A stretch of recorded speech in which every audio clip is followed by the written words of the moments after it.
Hello, I'm Lynn Bondurant, and this is the second show of our four-part Moonwalk series. Today's program is called Adapting to a Space Environment. As the title suggests, this episode shows procedures Apollo operators used in order to make sure the astronauts would be able to survive in outer space. This show explains the function of the different stages of the moon rocket, how the stages separate, and what becomes of them.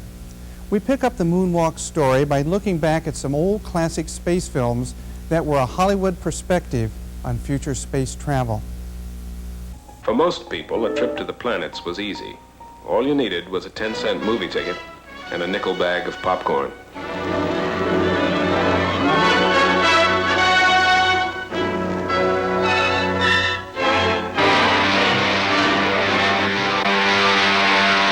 Retard your speed to 1/2.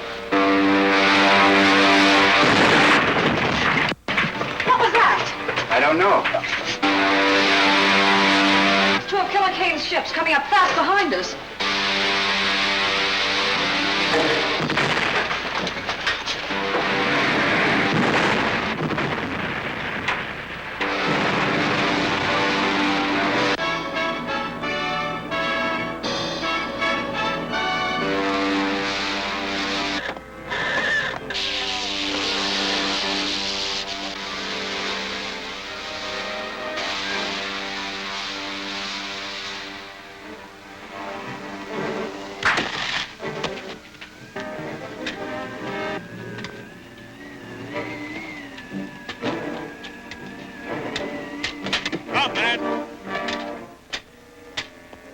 Thanks for saving us. Stand back.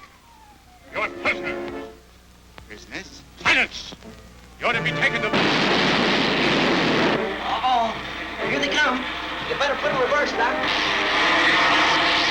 Oh, Flash!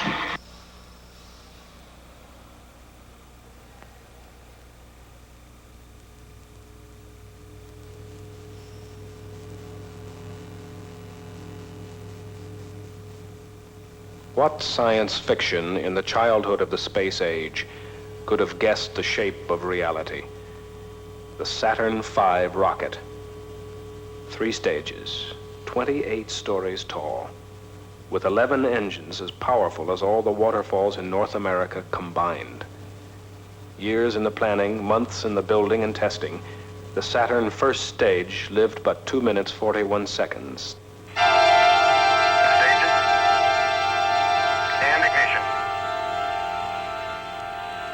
Houston, thrust is go. All engines, you're looking good. Hi, Roger. You're loud and clear.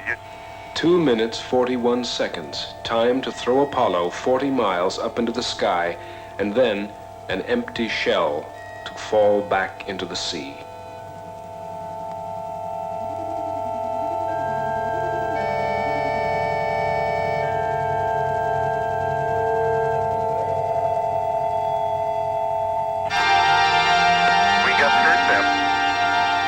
Roger, we confirm, skirt up. Tower's going. Roger, tower. Neil Armstrong confirming both the engine skirt separation and the launch escape tower separation. Yeah, Houston, Apollo 11 and Saturn gave us a magnificent ride. Roger, 11, we'll pass that on, and it certainly looks like you're well on your way now. 11, Houston, your guidance is converged. You're looking good. Downrange 140 miles, altitude 62 miles, velocity 10,000. Mission Control in Houston, Texas had taken over from launch control at Cape Kennedy for the duration of the 8-day mission.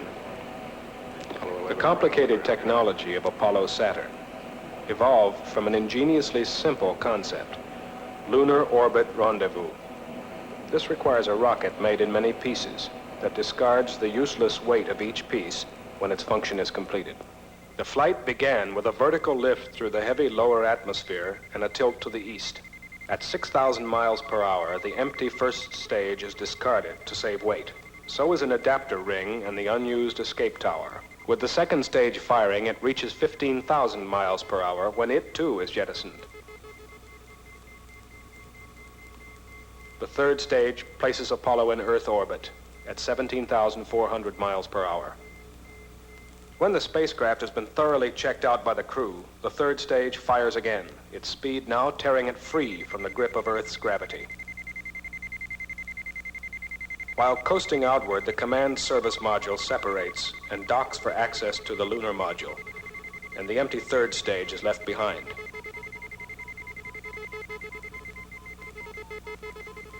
Apollo loses speed throughout 9/10 of its journey until the moon's gravity overcomes the pull of Earth.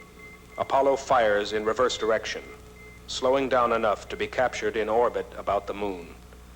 Armstrong and Aldrin enter the lunar module Eagle, which separates, leaving Collins and the command service module in lunar orbit. Eagle slows still more and brakes to a touchdown on the lunar surface.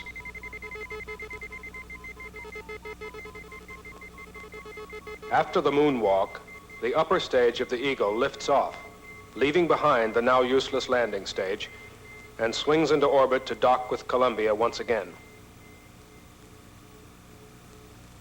When the crew and moon samples are transferred to the command service module, the lunar module is discarded. The command service module fires itself out of lunar orbit and falls back to Earth.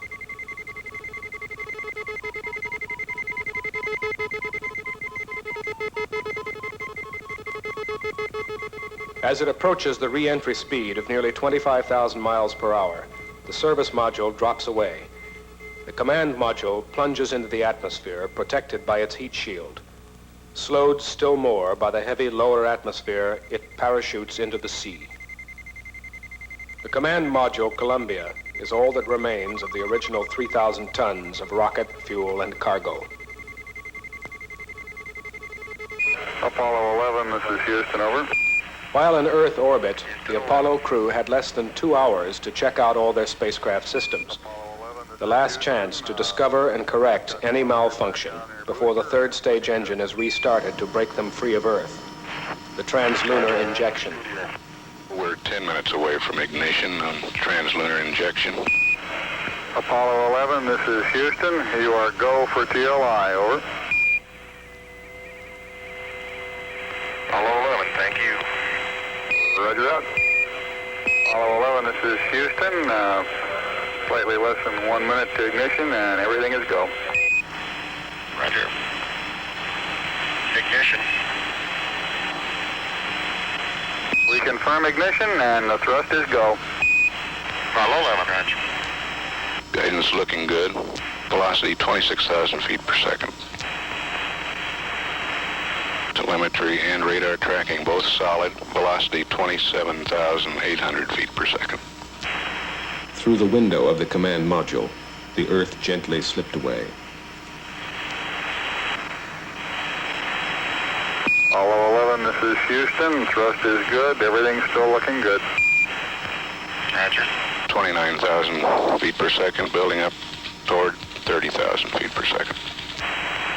Apollo 11, this is Houston. Around 3.5 minutes. You're still looking good.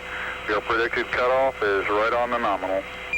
Deep space tracking antennas, a third of a world apart, listened to Apollo and spoke to Apollo. As the Earth turned, at least one of them would have contact with Apollo at all times, except when it passed behind the moon. 34,000 feet per second now, altitude 152.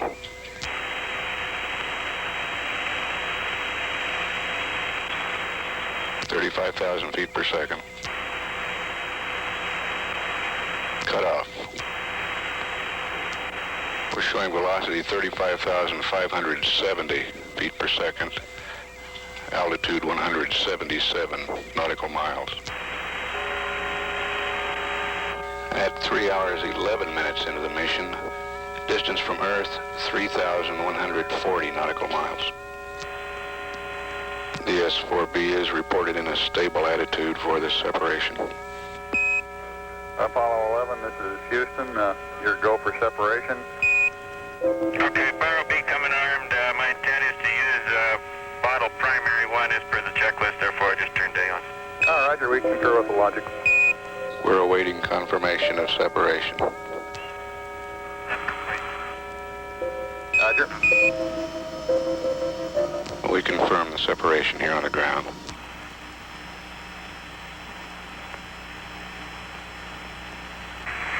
Apollo 11, this is Houston. Radio check, over.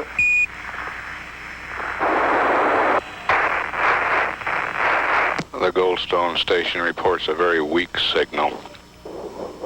We believe that Mike Collins is now maneuvering the spacecraft in the transposition and docking maneuver, and the antenna patterns aren't too good at the moment. So we have a weak signal strength. The command service module separated and turned around to dock with Eagle, the lunar module. Apollo 11, this is Houston. How do you read?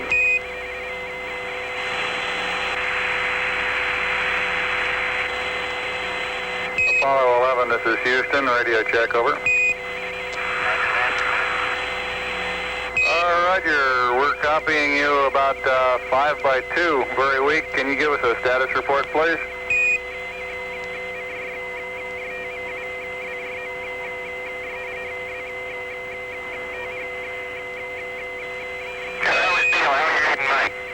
Loud and clear now, Mike, and we understand that you are docked. That's affirmative. Hello, Apollo 11, Houston. We recommend you accept the 949, continue through your sequence of sightings, and then we'll analyze the data afterwards, over. Okay. On board was a fourth brain, a small computer called Disky, which solved problems and helped with a long sequence of systems checks and data exchange with Earth. Houston, Apollo 11, star 40 has just disappeared now in the sextant. Could the trunnion angle 47 something be a little high? Stand by. Hello, Apollo 11, Houston, we'd like you to press on to star 44, over. Yeah, roger. How many more? They found their way across the sea of space, navigating by the same stars that guided Columbus to shores unknown. 11, Houston, we copy. 2 good marks, over. Okay. Okay, drug removal is coming next. 3 days falling to the moon, free of the gravity of Earth. No up or down, no day or night. A sense of stillness while traveling at the speed of a meteor. About how long it'll be before you start closing the limb back up, over. An invisible speck in the night, somewhere between here and there, constantly monitored from Earth. Within this tiny spacecraft, a temporary Earth environment, warmth, air, food, water, everything necessary to sustain life. Beyond these fragile walls, nothingness, absolute cold, an end to life.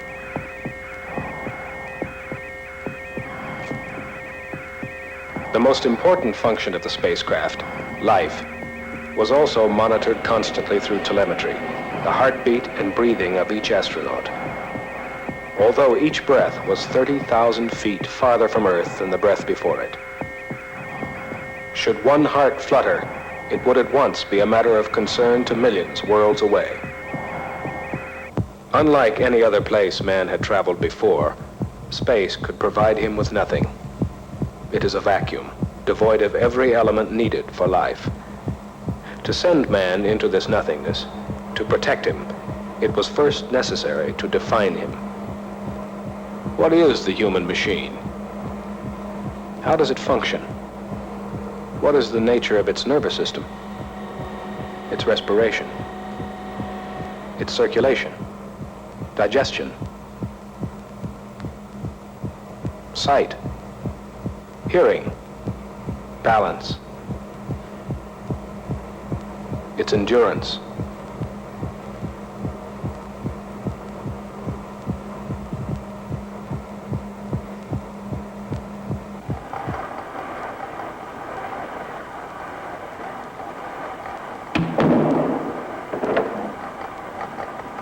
What gases to breathe should he take with him from Earth?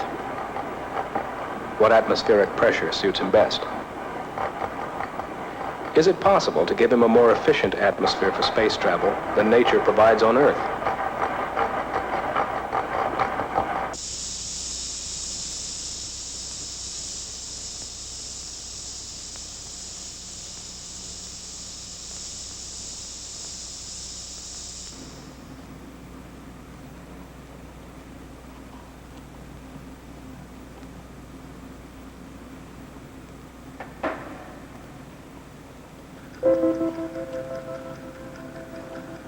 The moon is 250 degrees hot in sunlight and 240 degrees below zero in the middle of its night. How long can a man bake or freeze? What protection will he need from this inhuman environment?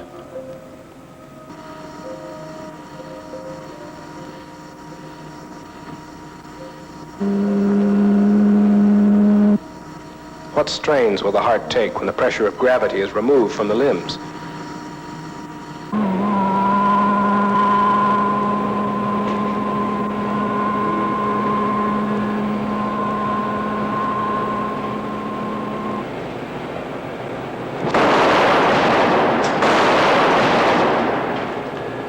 What protection will the body need from sudden deceleration or acceleration?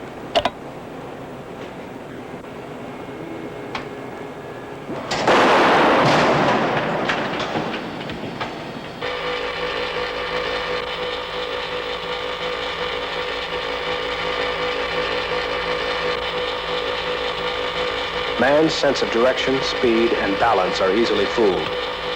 Can his mind be trained to ignore false signals from his senses?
We were defining the physical man in absolute terms.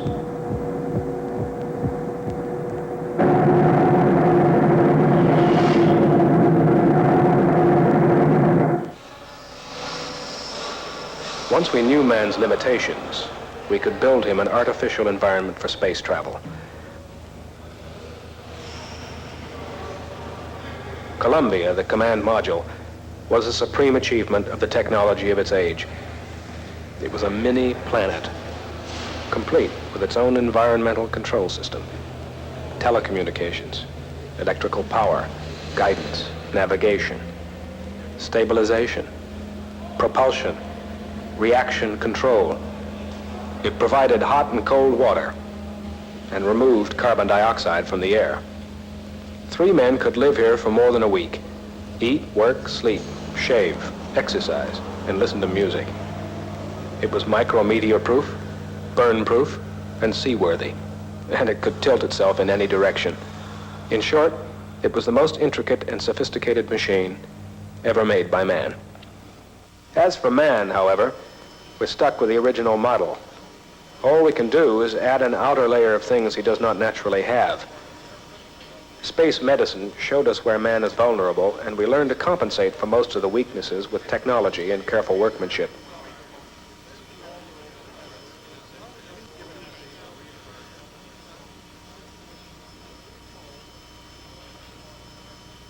I made boxing gloves before I came here, and the fact is I was an experienced sewer, but I had to learn all over again because it was completely different from what I had sewed before. This was getting right down to a 64th of an inch, and where I had sewed before, you just sewed on a production line. And this here is quality more than quantity. Like, we always think our job is the hardest. Whatever we're doing, we got the hardest job. But when they say, well, go over there and maybe do so-and-so, well, you'll find out that job is harder than yours. And then a lot of times we're sewing or making things, and maybe the girl next to you, she's doing the same thing, but we never see the suit put together. One don't know where this part goes, or the other one don't know where the other part goes. Like the gloves. If they would give you a glove to sew, you wouldn't know where to start. Well, when they're up there in space, you know what parts you've worked on, and you just say, well, I hope that part don't fail because I'd feel it was my fault if it did. My sentiment is what Hazel said. Well, I was just wondering if my pair of gloves was what he had on. Right, if you make a mistake, if you don't admit it, you have to think about the astronaut too. If you make like a needle hole in the bladder or something like that, well, if you don't admit that, that would be on your conscience all the time, seems to me. Because I remember Armstrong and all them used to come in, and they would look around and see what we were doing. And once in a while they'd talk to us and sign we'd get them to sign their autograph. Some of them were real comical. We got a kick out of them. We all wanted to talk to them, I guess. I remember one of them going down the aisle, everybody looked at him, afraid to talk. I said, hi, buddy. Oh, I'd love to go into space. I think it would be really thrilling just to get in there and just blast off. I'd love to go to space and just live there. Every day you get up, you come to work, you go home, you clean house. If we go out there, there's no house, no kids, no problems. I like to ride in an airplane, and I think I'd like to go into space. And I'd like to wear our own suit that we make. I think I could depend on it.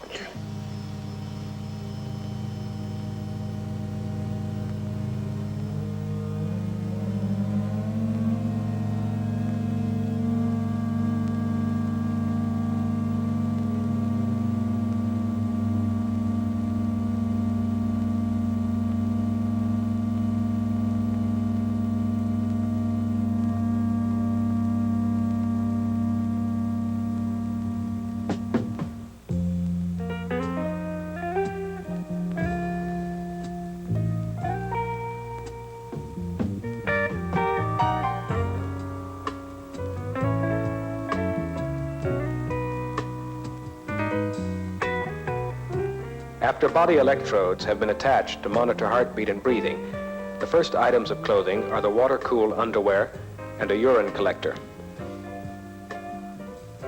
A spacesuit is basically a sealed bag of atmosphere, a stiffened balloon, pumped up to counteract the vacuum of space. It might be called a one-man spaceship of the smallest possible dimensions. The pressure suit has to guard against extreme temperatures, hard radiation from the sun, and tiny meteorites. Yet, it must have the flexibility to allow man to function as he would in his natural Earth environment.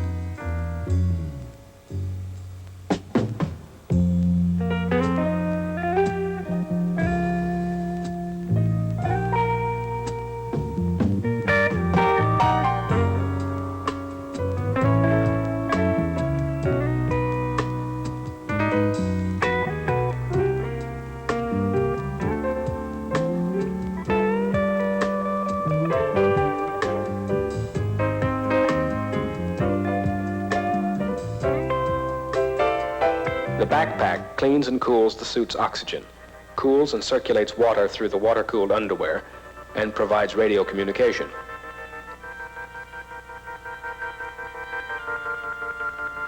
Over the pressure helmet is a clear visor, then a gold-coated visor to protect against micrometeors and solar radiation. The final test was, how would the suit work in the silent, weightless world of space?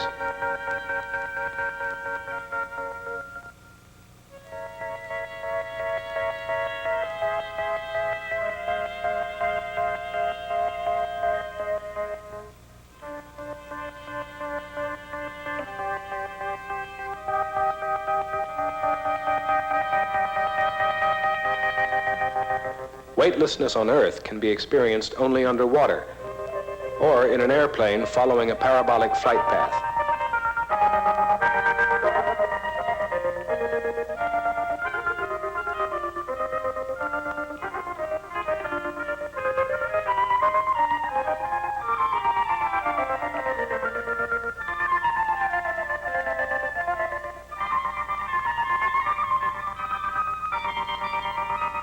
The only true test was in space itself.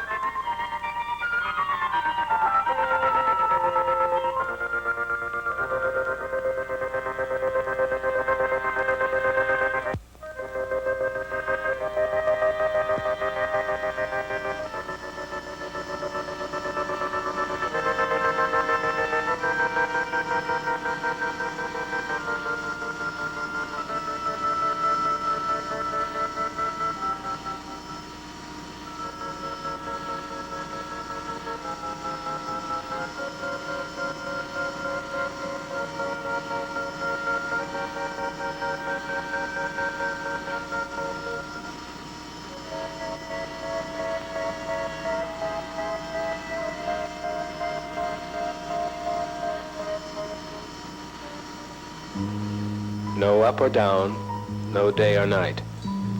Only the slow creeping of the harsh sunlight through the windows as the spacecraft rotates to keep from getting too hot on one side, too cold on the other.